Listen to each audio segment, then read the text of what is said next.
સ્વાગત છે તમારું આજના નવા વિડીયોમાં। સૌથી પહેલાં તો બધાને જય સોમનાથ, જય શ્રી કૃષ્ણ અને જય માતાજી। કેમ છો બધા? તો આજે હું તમારા માટે લઈને આવી ગઈ છું મસ્ત રેસીપી બનાવીશું। તો આજે આપણે કડવા કારેલાનું શાક બનાવીશું। તો કડવું નહીં થાય, આપણે એવી રીતે શાક બનાવીશું। તો તમે વિડીયોને સ્કીપ કર્યા વગર એન્ડ સુધી જરૂરથી જોજો। ચેનલમાં નવા હોય તો ચેનલને લાઇક, શેર અને સબસ્ક્રાઈબ કરજો।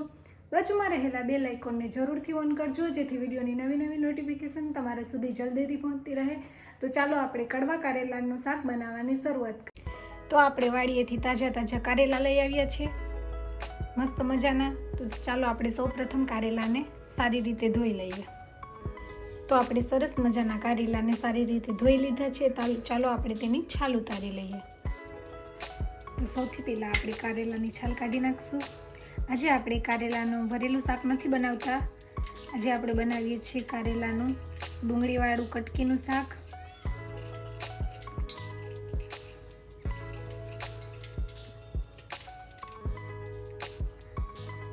બીવાળું પાર્ટ કાઢી નાખીશું।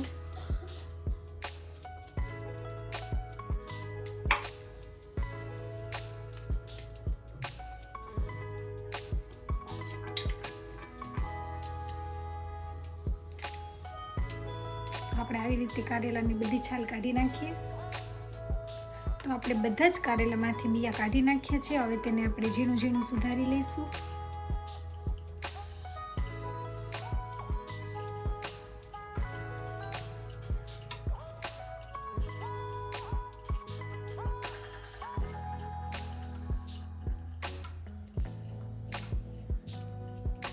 તો આવી રીતે આપણે બધા કારેલાને સુધારી લઈએ।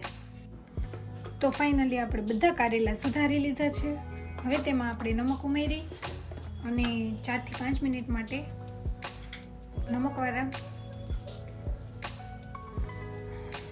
પાણીમાં રહેવા દઈશું। આપણે મિક્સ કરી લઈશું બરાબર।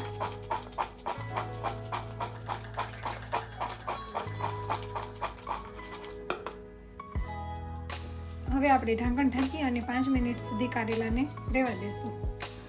હવે આપણે 2 નંગ ડુંગળી લીધી છે, તેને પણ સુધારી લઈશું। આપણે ડુંગળીને ઝીણી ઝીણી સુધારી લઈશું।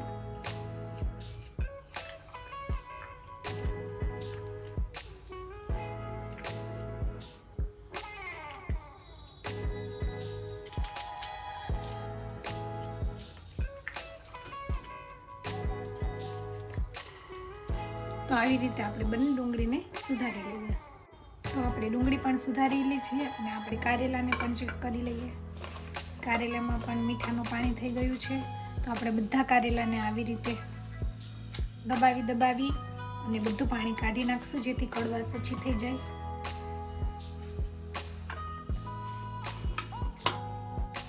બધો રસ આપણે કાઢી નાખીશું કારેલાનો। તમે કેવી રીતે કારેલાનું શાક બનાવો છો તે કોમેન્ટ કરીને જણાવજો।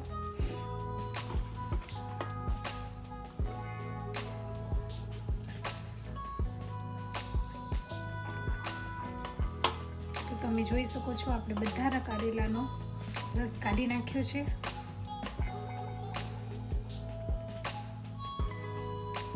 તો ડુંગળી અને કારેલા તૈયાર થઈ ગયા છે। આપણે લસણને વાટી લઈશું। આપણે લસણ પણ વાટી લીધું છે। તો ચાલો હવે શાક વઘારવાની શરૂઆત કરીએ। તો સૌ પ્રથમ આપણે તેલ ઉમેરીશું। 2 પગલા જેટલું તેલ લીધું છે। તેલ આવી ગયું છે, આપણે જીરું નાખીશું, થોડી હિંગ ઉમેરીશું, ત્યારબાદ સુધારેલી ડુંગળી નાખીશું।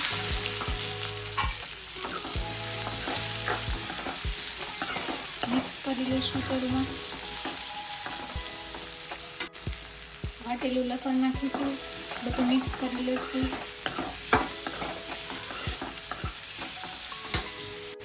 ડુંગળી થોડી સોફ્ટ થઈ ગઈ છે, આપણે કારેલા ઉમેરીશું, બધું સારી રીતે મિક્સ કરી લઈશું।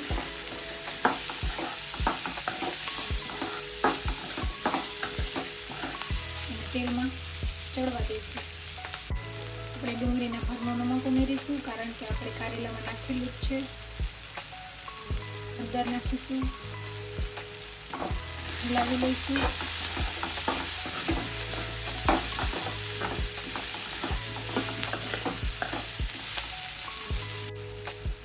વચ્ચે વચ્ચે હલાવતા રહીશું. થોડું ચડી જાય પછી આપણે લાલ મરચું પાવડર ઉમેરીશું.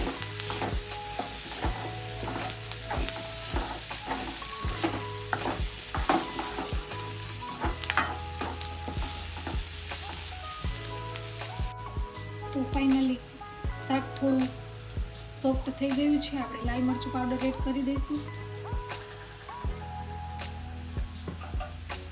હલાવી લઈશું.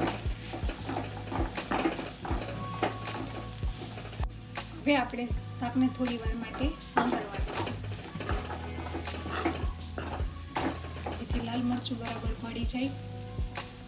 આપણે થોડી ખાંડ એડ કરીશું, જેથી થોડી કડવાશ ઓછી થઈ જાય.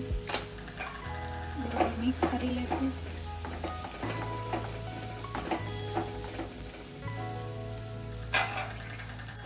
સારી રીતે મિક્સ કરી લઈશું અને આપણે શાકને થોડું ક્રન્ચી બનાવીશું, માટે થોડી વાર એને ચડવા દઈશું.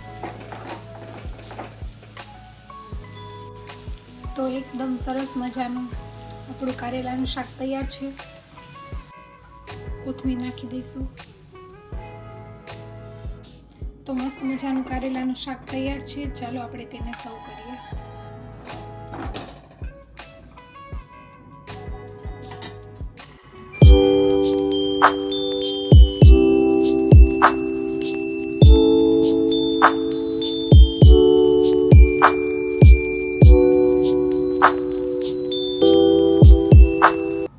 ફેમિલી, તમને કારેલાની શાકની રેસીપી કેવી લાગી તે કોમેન્ટ બોક્સમાં જરૂરથી જણાવજો. તમે કારેલાનું શાક કેવી રીતે બનાવો છો તે પણ કોમેન્ટ કરીને જણાવજો. તો મળશું આવી નવી રેસીપીના વિડીયો સાથે. આવજો. જય સોમનાથ. Bye bye.